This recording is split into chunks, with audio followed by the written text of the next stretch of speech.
And we've finally arrived in the last episode for 1995, so I'm not gonna waste any of your time here today and we'll just jump straight into it. Quest for Fame, aka Rockbuster, is a Guitar Hero-like game, years before the series even emerged from infinite and bottomless pool of yet unsurfaced game design ideas. The game came with a so-called V-pick that could be used against nearly any surface to simulate real pick hitting real guitar strings. A step above the air guitar, if you will. It was a very novel concept at the time, and looking at it now, it seems like a lot of fun. Sadly, I never got to experience it personally, so I can't vouch for it, I'm afraid. But the idea itself was quite interesting. You'd start at the very bottom, playing in your own garage, to eventually get better and start showing off your skills in the clubs, to finally work your way all the way to the very top and complete the game playing the concert in huge-ass stadium as Aerosmith's lead guitar. While getting used to the V-pick apparently takes a minute, it seems that when you do, it feels like a second nature rocking it out, especially on a tennis racket. There are however also downsides to this otherwise cool sounding game, namely number of songs and access to them. There's only 7 Aerosmith tracks to play and master, and for a pretty big chunk of the early to mid game you only have access to the 3 of these. I suppose it's some kind of a progression system that was clearly not as perfected and well thought out as the gameplay formula itself was. In the same time, it was not annoying enough to detract from playing. Kinda like Batman's employment here. Initially we agreed that he'd edit the videos and upload them, and in exchange I'll let him crash on my couch from time to time and occasionally grab something from the fridge. And it also progressed to him basically living here, couch quickly became his quote-unquote office, and fridge is being emptied on a daily basis. And I'm at work 8 hours a day plus commute, so if it's not him, then who else would it be? Santa? I don't think so. He's not been here for a few good years now. Sid Meier's CivNet is basically first civilization with multiplayer capabilities and running under Windows. There's no other difference between them whatsoever. But what is civilization? Cause you won't know only if you happen to spend last 30 years under the rock, in a coma, or studying with monks in the mountains of Tibet, learning the meaning of life, or training to become the next Man-Bat. Sid Meier's Civilization is not only one of my most favorite series of games, but this first installment, despite gamers' personal preferences, is arguably one of the 10 top most important games in the whole history of gaming. Until now, that is when you asked about it, I didn't think there was anyone who haven't heard about it, or at least had a passing knowledge about the game. But since you did, and don't say now that you didn't cause you heard yourself asking about it, I'll try my best to explain. The simplest way of describing what civilization is to try to comprehend the encompassing meaning of the word itself. Because that's what the game is. It tells a story, or more appropriately, you design with your action and choices the story of your own nation. From prehistoric times to the future through all the eras in between. So you'll build and expand cities, deciding what buildings and units should be produced in them. You'll exploit natural resources, expand into wider areas, explore the unknown, and finally, exterminate any and all enemies if need arises. Or for fun, cause that's also a viable option in Civilization. On top of that, you'll also be directly involved in deciding how your nation's technological progression should look like. You'll directly control all units, both during war and in peaceful time, and you'll be the one who'll lead your people to glory. Or failure. If any of that sounds interesting to you, you owe yourself to try this gem of a game, and since First Civilization is the easiest in the series, it's an ideal gateway drug to that just one more turn disease that so many of us suffer from to this day. And there's no cure on the horizon, I'm afraid. Same as CivNet, short of multiplayer options, Windows' version of Sid Meier's Colonization is the same game we got a year earlier for DOS, but running on Windows. On the first glance, Colonization looks like a very basic reskin of Civilization, but the fact that it uses similar tile-based engine is the confusing factor here, as despite some unquestionable similarities, it's an entirely different game. For starters, it doesn't start in prehistoric era and only covers a short chunk of history, namely colonization period of North America. Then it focuses more on trade, training and hiring of skilled workers for various shops, rather than research of new units and buildings. And finally, it also tackles subjects of contacts, relations and cooperation with the natives and old world forces that want to keep their stronghold on this new one by any means necessary. It's also a tale of struggle for independence, for freedom and final conflict with British forces. I wouldn't say that it tells the story of conquest of the New World as it really was, but as a background for an interesting strategy game, it works great.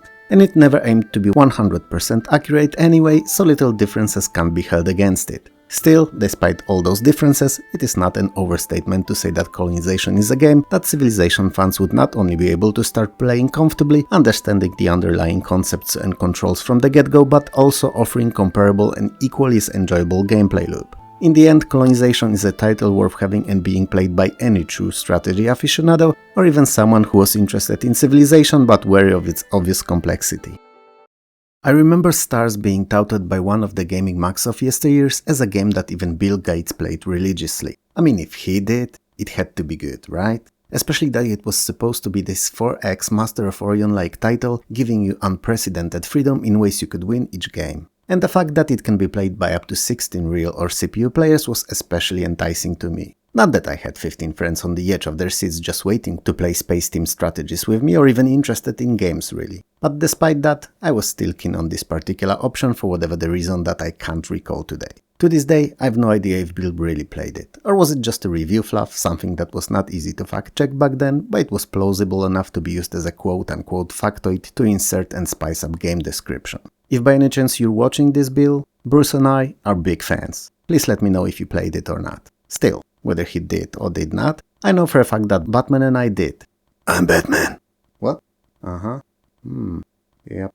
Okay.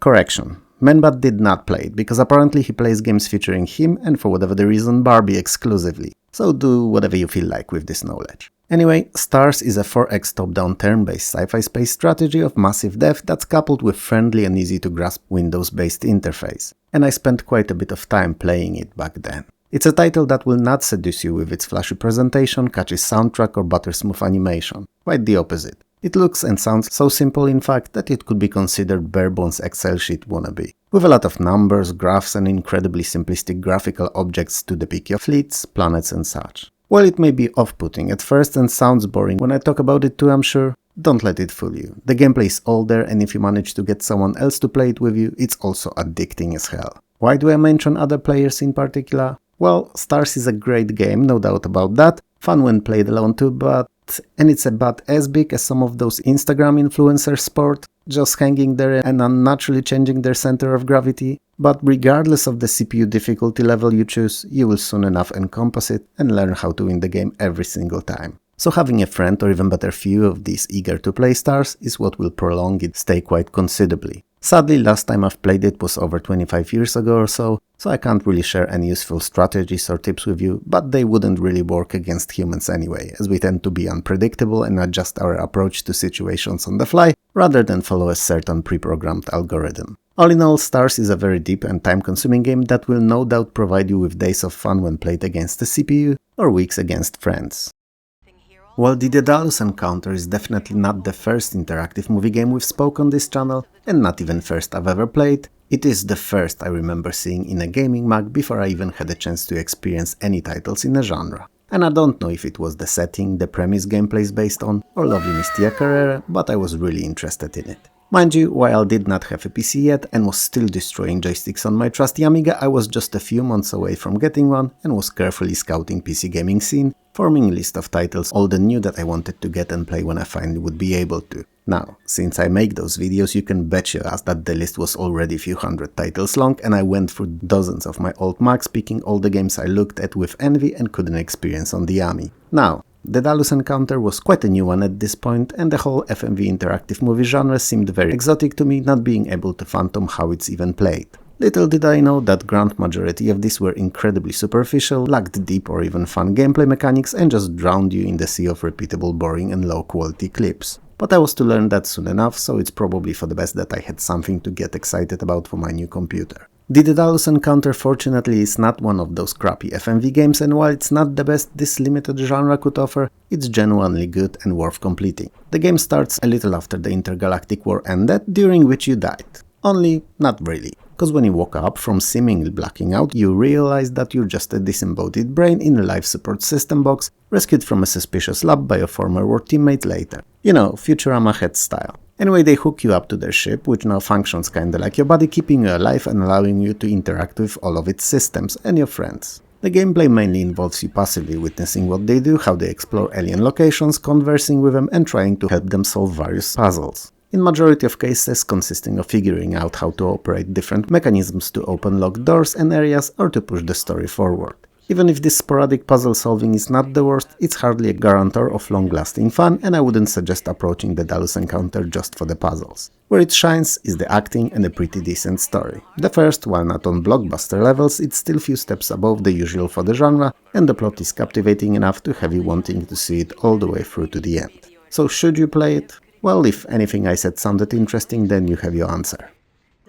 The Last Dynasty is an excellent example of how to correctly utilize FMV sequences to make the game better and not to cripple it by basing everything that it offers just on them, especially when in most cases they are either mid to low in quality or heavily deep in cringe. And while the Last Dynasty's videos are no different, they are not used as means of gameplay but to complement the story, to add background and to push the plot forward. Everything else, the entire interactivity really, is done completely without them. And you know what? That's good. And if more devs back then realized that we did not need interactive movies per se, but just some digitized motion graphics here and there to add to the presentation, perhaps the genre would be alive and kicking today. Sure, there are a few outliers even today that heavily lean on full motion videos, games like Late Shift and Her Story, but that's it. Other than these, there are really no good titles representing once on the rise genre released today at all. On a side note, these two are excellent, but that's a subject for another video. The Last Dynasty is a mixture of fast-paced action shooter in vein of Wing Commander with first-person point-and-click puzzle adventuring similar to Myst. And yes, despite how odd of a pairing it may seem to be, it's actually working well together and is fun. And believe it or not, but the video sequences are only used to tie it all together. It's a marvel. Even more so, neither of the two game modes feels as if it was quickly put together just to add to the content to have something to show to gamers. No, both are full fleshed out. Combat is rather fast-paced and exciting, offering many different ships to fly and fight against, 4 distinct weapons and a whole plethora of various situations you'll find yourself in the endless, dark and terrifying vacuum of space. Even more so, your ship's cockpit is entirely customizable, so you can pick exactly what is displayed and accessible at all times, to suit your playstyle. Was that necessary in a game like The Last Dynasty? No, it wasn't, but this kind of thought put behind every little detail and that extra mile here and there made it an exceptionally enjoyable, even if not really spectacular game. Adventuring parts see you exploring a station in beautiful 3D pre-rendered environments, finding and using objects, solving puzzles and uncovering details of the captivating plot. You play as Mel Rogue, an intergalactic hero who is tasked with finding and stopping the universal villain stupidly named Lord Iron. And that is precisely what you will do. Do we understand each other? Good. Let's jump to our next game then. Some games don't need to be overly complicated or overflowing with features to be fun. They're good enough when all gameplay mechanics are all set and in place, and Twisted Minigolf is just that. It doesn't try to reinvent the wheel, it doesn't aim to be the best game in existence. It's a simple, straightforward title that does everything right, not straying off too far from traditional minigolf roots. Up to 4 players can compete on a single system, and it features 5 different courses of 9 holes each. They are Easy as 1 to 3, 4 Winds, Imagination, Wargames and Waterworks. And even those names alone tell you more or less what you can expect in each of the courses. The controls are rather simple, just the way they're supposed to be in a minigolf game, so you drag the mouse with a button pressed in an opposite direction to where you want the ball to go, and release the button for a shot. The bigger the distance between the cursor and the ball, the higher the shot power. The courses feature various environmental obstacles and objects to either avoid or in some cases take advantage of, and they can be anything from raised surfaces, through conveyor belts and spinners, all the way to the moving walls. And that's just some of those that you'll encounter if you decide to give the game a chance. They are however introduced at gradual pace as you're playing, so at no point you'll feel overwhelmed by unknown dangers. As most games that allow for multiplayer play, Twisted Minigolf is best enjoyed with, or rather against friends, and even though it's sporting incredibly basic presentation, it's a blast to play even to this day. Woodruff and the Schibble of Azimuth, aka The Bizarre Adventures of Woodruff and the Schibble, is not only the longest titled game in this video, but also probably the game that may seem to you like something you might have seen before. And if it does, then you're not wrong, as Woodruff was made by Cocktail Vision, the very same responsible for hilarious Goblin series of point-and-click adventure games. And Woodruff is one of those two. It takes place on Earth, long after it was annihilated by the devastating nuclear wars. So long in fact that while the surviving humans moved underground, a new race of humanoid so-called Buzooks populated the surface, building a fully functional civilization. When humans eventually emerged from their vaults, they did what they do best. And no, it's not living peaceful and prosperous life in balance with nature and newfound friends, the Buzooks. Nope. They waged war against Buzooks, quickly overwhelming and enslaving them in the process. Years later, sympathetic to the oppressed Buzooks' case, Professor Azimuth discovered a mysterious object called the Schibble. and it is apparently capable of bringing peace and prosperity to all inhabitants of the planet. Now, as current and, to be frank, past history as well has taught us, humans, so us, are not very peaceful, and certain individuals will always aim to get as much power and wealth as possible. Why do I preach all that? Well, the villain of the game, so-called Bigwig, sent off his goons to kidnap Professor Azimuth because he was the one who craved for mentioned power and wealth more than anything else. You play as Woodruff, Azimuth's adopted half-Buzuk son, and you're not gonna rest till you get your father back. Woodruff's graphics is in the same exact over-the-top cartoony style that the goblins were, and plays similarly too. But it's much bigger and more expansive title featuring a large and heavily populated city that you can explore freely, eventually, because initially you're restricted to much smaller area. To leave it, you will have to learn to read and find appropriate footwear. And if that sounds ridiculous, prepare, because both Woodruff and goblins were known for the hilarious situations and very specific absurd humor, which Woodruff serves by the bucket. Most puzzles are inventory based and sadly even more trial and error than those in Goblins were, but at least expect to watch plenty of fun little animations when you pick incorrect items to use on objects they're not supposed to be used on. Sure, you may have preferred more logic-based gameplay, but at the very least you get to indulge yourself in tons of short hilarious skits that may not push the story forward, but add a lot to the atmosphere. Woodruff is hella fun, if you're in the right mindset that is. And even more so if you like a little unpredictability in your games.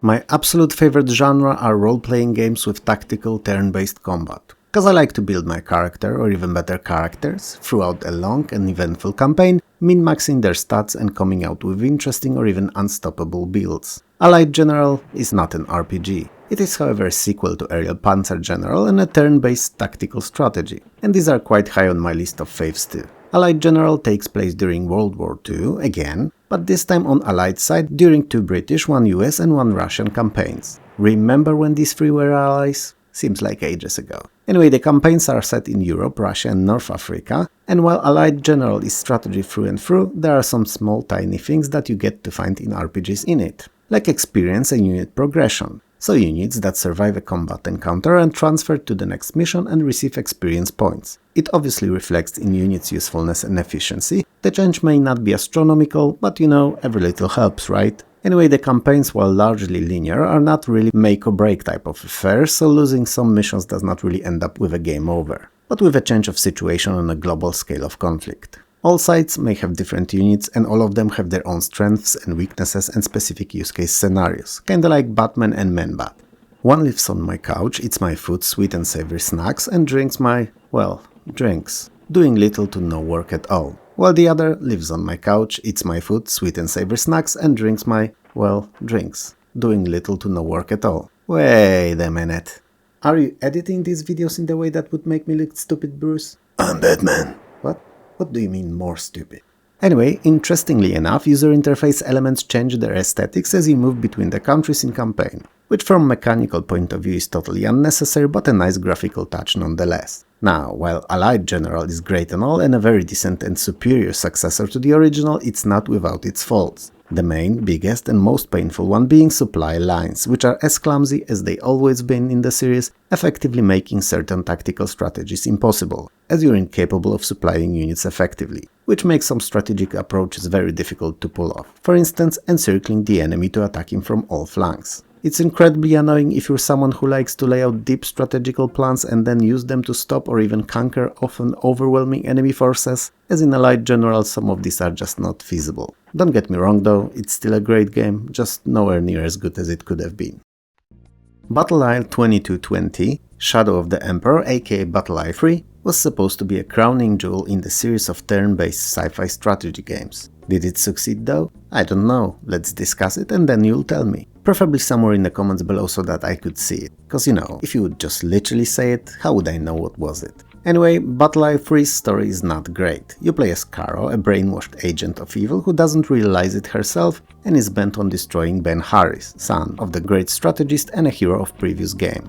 So if you played Battle Isle 2, you're literally playing against your own in-game son. If that wasn't enough, the silly story is told by embarrassingly badly acted FMV cutscenes, which are all quite obviously filmed in front of the green screen with backgrounds added on later. Fortunately, story is not what you play strategies for, so I'll not hold it against the game. The engine used in Battle Isle 3 looks identical to the one powering Battle Isle 2, only moved to Windows and polished just a tiny bit to look fresher compared to the previous DOS release. So now you've got a pretty nice high color presentation, bigger maps and 3 levels of zoom, and that's pretty much it. Oh no, wait, there's also textures plastered on top of the same old 3D animations that the battles are portrayed with. They're not better, just textured. Still, if you're like me and enjoyed the previous games, there's no reason not to like this one. There is only one new unit, which clearly is an afterthought as it cannot be built. You have to get it for a particular mission and it can only be repaired. If it's gone for good. Now, it may seem like I'm dumping heavy stinky poos of disappointment on Battle Isle 3, and I'm not. I really like it actually. The game, not the poos. And I'm just pointing out the shortcomings, nothing more. So, to counter them, let me tell you about some nice improvements that were not present in the series before. For instance, the enemy turns are much quicker, only showing summary of invisible actions and not taking as long as it would have to perform all of them in real time. Which, trust me, on some of those bigger maps with dozens of units makes huge difference. Some planes and submarines can actually change their operating height, a very nice change indeed, and some units can have different weapons aimed at being better for defeating of certain kinds of enemies. Surviving units also kinda move between the missions, not really moving though, as they realistically only appear in the new ones hardened if they survive the earlier ones and are also a part of the predefined roster for the latter. Oh, and hardly ever there are only 2 factions in a battle, most of the 20 included scenarios have at least 3. But regardless of how many are present on the battlefield, they always align with one of the 2 opposing sides. And lastly, the battles are tougher than before, which is good as they used to be just a tad easier than I'd like them to be. That said, it's worth pointing out that for the most part the difficulty comes from enemy having overwhelming forces and more supplies. So cheating, and not really having better AI than before. Battle Isle 3 is not a perfect game, but I always had soft spots for the series and made sure to at the very least try them all out. And as sci-fi turn-based tactical strategies from the mid-90s go, this one's not bad.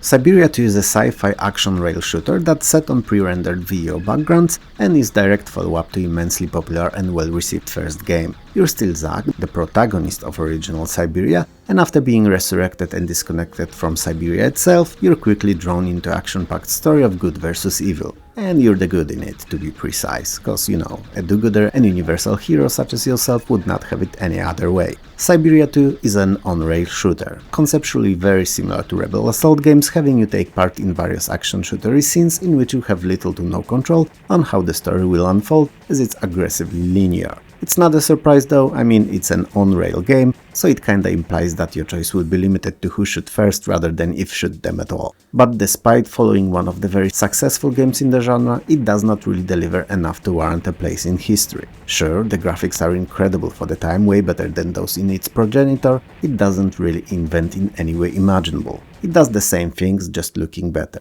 And while this approach is something we're familiar with today thanks to companies like Ubisoft or EA, may their sales forever reflect care put in their titles, it doesn't excuse this sorry take on a sequel. Even the worst game in existence, Pro Soccer 2190, was more creative than Cyberia 2 is, as it actually spawned a new kind of sci-fi take on football/soccer. Sure, you can play it and there's nothing remotely enjoyable about it, but it's not stuck in the past same way Cyberia 2 is. To be clear, if you have to pick between the two for whatever the reason, despite me not giving a thumbs up for Cyberia 2, Pro Soccer is just another kind of unspeakable evil and do not pick it. Havoc is basically modern for the 1995 take on Battlezone, and if you're just about to chapter skip to the next game, don't, because you may end up liking what you'll see. Its story is so silly, I won't dignify it with recalling it here, but what you must know is just that there are 3 tanks to choose from, or tank-like vehicles really, a fast and nimble one, heavily armored one, and obviously one that sits somewhere in between the earlier 2. And when you make your pick, the crazy fast-paced action-packed romp starts and doesn't end until the game over, for better or worse. Havoc, as the name implies, is all about destruction of anything and everything you come across. And you do so, killing all other vehicles, enemy installations, and picking up weapon and shield refills and power-ups along the chaos-filled game world. All the freaking time. And when everything that could be destroyed is, and you're the last one standing, driving, flying, hovering, or whatever your vehicle does, you jump gate to another level and it's rinse and repeat until completion. Yeah, I said it. But I didn't have anything particularly nasty in mind, so if you thought of it, you can only blame yourself. Also, let me know if you did, so that I could send Batman to give you a quick lesson on how to behave in public places such as YouTube channels. Havoc feels like brutally fast and loud arcade game that would be eating up coins from players like a hungry hippo if it ever released in this, and would see queues forming of dozens of players willing to just have a go at it. It is not a thinking man's game, however, and don't take it the wrong way, I'm not saying that only silly sausages play it. Dumb cabbages, foolish potatoes and brainless carrots can have fun playing Havoc too. It's a game you fire up whenever you wanna let off some steam and don't involve your brain in it at all. When you wanna forget about anything and everything and just give your grey mass a breather. And for that reason and use case, I really like it. Oh, and up to 16 players can play together in online multiplayer, which is just fantastic, provided you find another 15 people keen on doing so. Hover came with every single installation CD of Windows 95 and was supposed to be a show-off of new system's multimedia gaming capabilities. And that it did. But when you take off your rose-tinted glasses of nostalgia, you'll quickly realize that there's not much left for a modern gamer. Hover is a capture the flag type of a game where you and your opponent strive to capture the other one's flags, all for points. And that's it. The end. Good night. Goodbye. Sayonara. Ramen. Sushi. Pickled eggs. What? Never mind. There's not much more to the game really. It features 3 distinctive themes, which all look and feel positively 1993's early DOS FPS, and 16 levels that cycle through them. There's no weapons to speak of, and while there are power-ups, some that activate at once and others that do upon using them, their usefulness is at best questionable. The difficulty choice really only changes how fast your hover turns, so whatever you pick there, it shouldn't really influence how tough your opponent will be. And he won't, as for the most case he doesn't care about you at all and will not really try to use any of these power-ups against you. Frankly speaking, it's a bit letdown of a game. Today. Back then, when you just got your new PC or installed new Windows on your trusty DOS gaming machine, chances are this may have been one of the very few real Windows 95 games you had. And as such, as a Windows 3D capabilities and fast rendering show-off, it was a-okay first attempt, and most importantly, a free game. I know, some of you love Hover to bits as it radiates with that melancholy you hold so dear for these times, and I get it, but objectively speaking, it's not great, even if important title in lives of many retro gamers. I love my sim games. And you know what? They don't even have to start with sim for as long as the sim part is all in the gameplay. And for Simtower, it's kinda both. So win, kinda win. As the title gives it away, you're all about building a tower, a high-rise of your dreams, that you have to build to not only look presentable and attractive to potential tenants and businesses, but also to be multifunctional and most importantly profitable. So a successful skyscraper will not only have offices or apartments, but also a whole range of businesses, restaurants, theaters and even shopping malls. But if these are the meat of your investment, the elevators and stairs are the bones that meat is settled on. So smart and efficient management of these, especially their location, is a key for success. I mean, you're not gonna see me going to grab a lunch in a restaurant for which I have to queue to even get in a lift going to, or climb 30 flights of stairs. And people coming to and living in your tower wouldn't either. Simtower is SimCity's smaller cousin and a much better game than SimTown we spoke about a video or two ago. And while it's a decently deep simulation, it doesn't hold a candle to the city.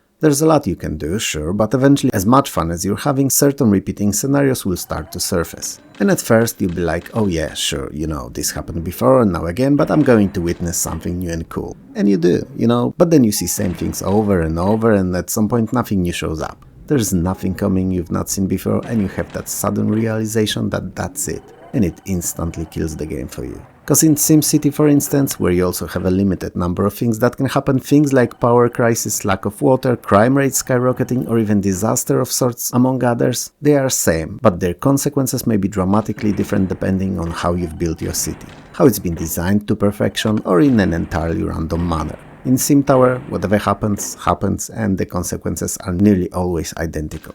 It's a bit heartbreaking seeing the potential of the game go to waste, but I suppose not all sim games have to be timeless classics. Now, once again, I really like Simtower, and I don't mind coming back to it every so and so years for a game or two, but that's as much as I need, cause I get bored with it quickly. SimCity 2000, you can play basically forever. So yeah. Good game, could be great, but it's just good. Give it a go, if for nothing else then at least to see what it's all about.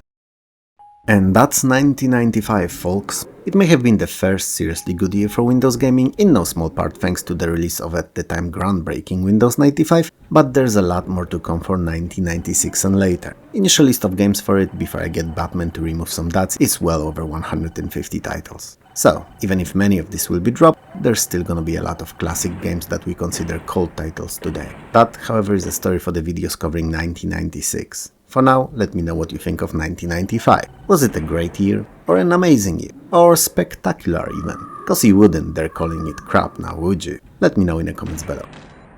If you liked the video, hit those like and subscribe buttons below. If you didn't, well then there's thumbs down there too. But I suppose you wouldn't have persevered up to this point if you really didn't. Around 60% of you are not subscribed, and there's currently no way of knowing if YouTube will decide to recommend you the next episode or not, other than subscribing and hitting that bell, that is. And when you hit that bell, whenever the new video is out, YouTube will actually send you a small and friendly notification about it, so you wouldn't miss it. If you'd like to support the channel, Patreon and YouTube memberships are a great way of doing so. They will help me release better content, and also they get first dibs on all new videos before they're publicly accessible on YouTube. If you can't or don't want to do that though, likes and subscribes are great too. I would like to take a moment here and thank all the YouTube creators from whose videos short bits were taken to serve as a background to my commentary. They're amazing and stars among the retro community. You will find names of their channels at the top of the screen when their footage is running, and also in the video description below. For me though, this is all, so have a good one and I'll see you next time. Peace.